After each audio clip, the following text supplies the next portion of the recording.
So I tried making a go board for free by trying to find white stones on the beach. But when I put them on the go board, it was so distracting that it really didn't work. I had to go out and buy the go stones. So what to do with buckets full of stones? I put shakuhachi notes on them. And that's the origin of this piece. So these notes are imprisoned on the page. They're caught between lines. Of course, they're higher and lower and in pitch, and time is moving left to right. But they're in jail, I've heard somebody say once. How can we liberate these notes? And through improv, maybe just taking the music away. Toss it out. Look what I've got. Is that hard to play? Is that easy to play? Well, okay. Asian music. Western music. Number 10 in the Roman Empire. Number 10 in ancient China. And the game of Go is 3,000 or 4,000 years old. I have been playing the stones.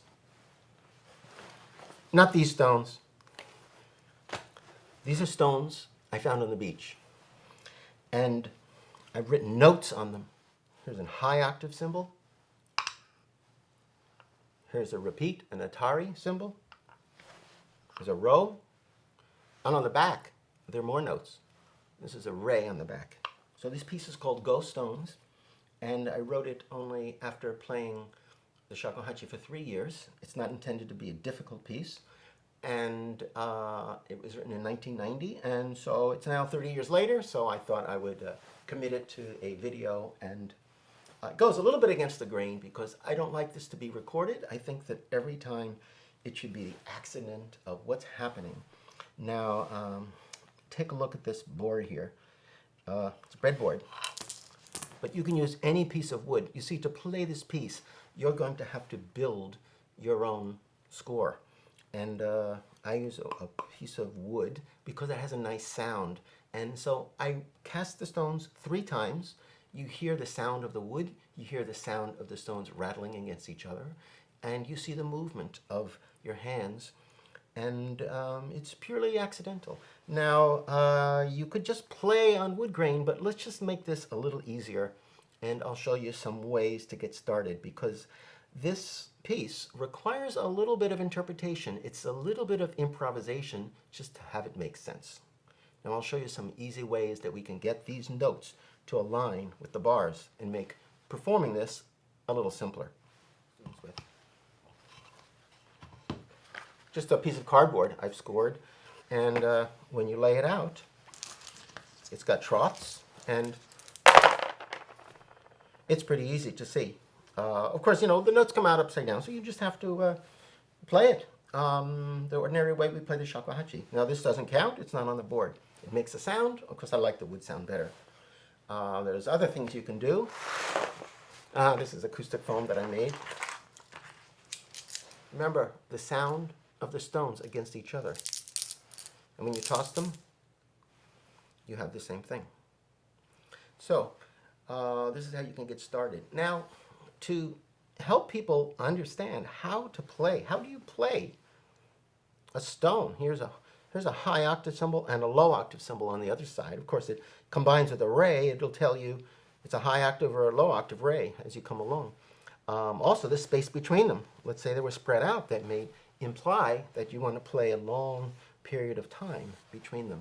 Now, this class is for shakuhachi students who have been playing for a while, and I mean just a year or so. You've looked at a Zen piece and you've seen how they are scored. So I have a piece here. This is typical scoring for a honkyoku piece. But let's say I wanted to play this again, and I like the way it came out. Well, you could, theoretically, locate these, and you'll have a score. Let's say the first toss, the stones came out like this. I copy them over, and there's the first toss. The second toss came out like this. Very different from what you heard right now. Every time will be different. And the third toss came out like this. So let's say we want to cast this a little more solid for the future. You could then take a piece of paper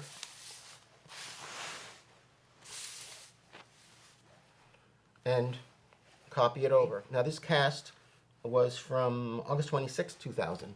Does that mean anything? No. So let me give you a few more hints about how you play a stone, or how I play a stone. So this stone here, it's lighter on one side and darker on the other side. The smaller part being lighter. Let's say I feel that's an octave change.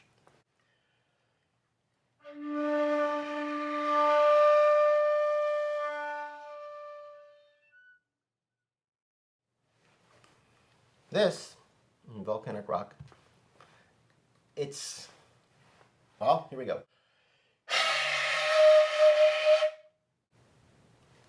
Rough all around. How about this? Beautifully softed, rounded stone. Very mellow.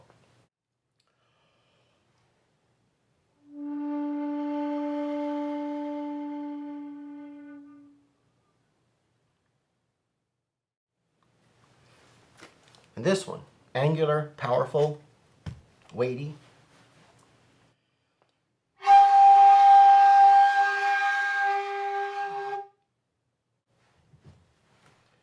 So that's a few ideas, and I'm going to show you another idea I have to kind of look at different ways that this can be played.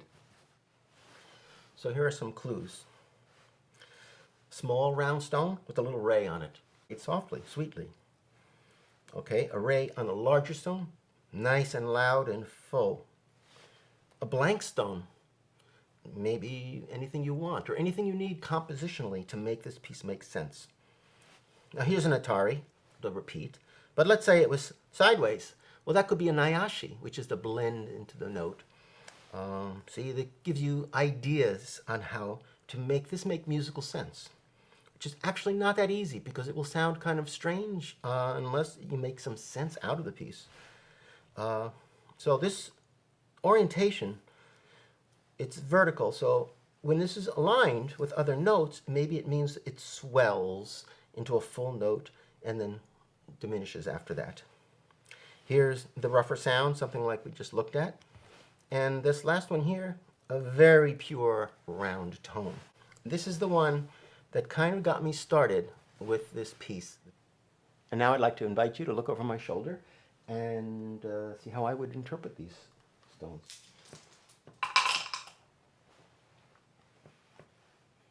The first note being here.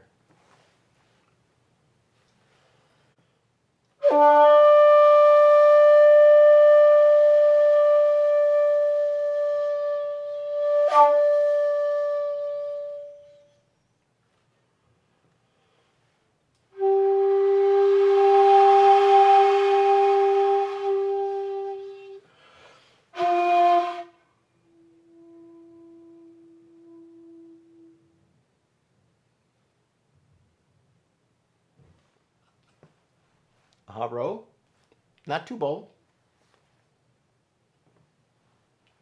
Karu, which is not a sharp, it's a regular note, okay. An Atari. Here's a re, which is still in the high octave, of course, from the Haro. A su, lots of character, it's pink, and loud, but quickly followed by a weak sound. So it starts strong, quickly becomes soft. And so maybe this is a way to generate ideas and maybe break you out of a rut. So I hope you enjoyed this piece, and I hope you give it a try.